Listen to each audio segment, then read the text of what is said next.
నీళ్లలోన ఎల్లకిల్ల పడ్డట్టున్న అల్లో మల్లో ఆకాశాన చుక్కల్లు అమ్మాయంటి రావిల్లమ్మ అబ్బాయంటి సూర్యుడమ్మ ఇంటి దీపాలవ్వాలంట దిక్కులు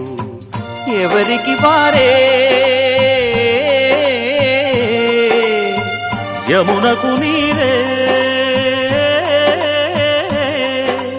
రేవు నీరు నావదంట నావతోడు రేవుదంట పంచుకుంటే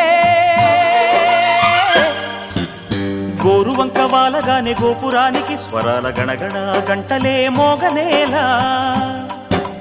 గోపబాలుడొచ్చినాక గోకులానికి పెదాల కిలకిల పువ్వులే పుట్ట